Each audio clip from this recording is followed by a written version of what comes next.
আপনারা কি কখনো খেয়াল করেছেন একটা ছোট ভালো কাজ কিভাবে সবকিছু বদলে দিতে পারে?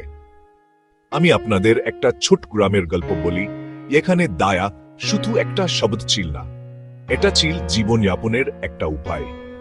এই গ্রামে একজন মানুষ ছিলেন, ইয়ার হয়তো বেশি কিছু ছিল না, কিন্তু তার মনটা সবসময় খোলা ছিল।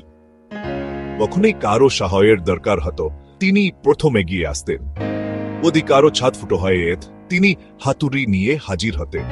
যদি কোনো প্রতিবেশী অসুস্থ হতেন, তিনি খাবার নিয়ে আসতেন এবং তাদের পাশে বসতেন, শুধু এটা নিশ্চিত করতে যে তারা এর মনে করে তাদের খেয়াল রাখা হচ্ছে। একদিন গ্রামে একটা ভয়ানক চড়াও এলো। ঘরবাড়ি ভেঙে গেল আর মানুষ ভয় পেয়ে গেল। কিন্তু এই লোকটি একটু উদ্বিগ্ন করেননি। তিনি বাড়ি বাড়ি গিয়ে পরিবারগুলোকে আবার খড়তাড়ি করতে সাহায্য করলেন। তার কাছে সামান্য ছিল, তাই ভাগ করে নিলেন।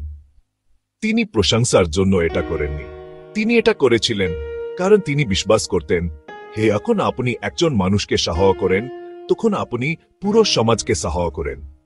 হ্যাঁ, গ্রামটা বদলাতে শুরু করল। তার কাজ দেখে অনুপ্রাণিত হয়ে অন্যরাও সাহায্যের হাত বাড়াতে শুরু করল। অপরিচিতরা বন্ধু হয়ে উঠল, মানুষ একে অপরের খেয়াল রাখতে শুরু করল। গ্রামটাকে এমন একটা জায়গায় পরিণত করল এখানে কেউ নিজেকে একা মনে করত না। দয়া সংক্রামক। একজন মানুষের সহানুভূতি পুরো গ্রামকে আলোকিত করতে পারে। তাই পরের বার যখন আপনি কাউকে প্রয়োজনে দেখবেন, মনে রাখবেন আপনার ছোট কাজটা অনেক বড় পরিবর্তন আনতে পারে। কারণ শেষ পর্যন্ত আমাদের কি আছে সেটা বড় কথা নয়, বরং আমরা কি দিই সেটাই আসল।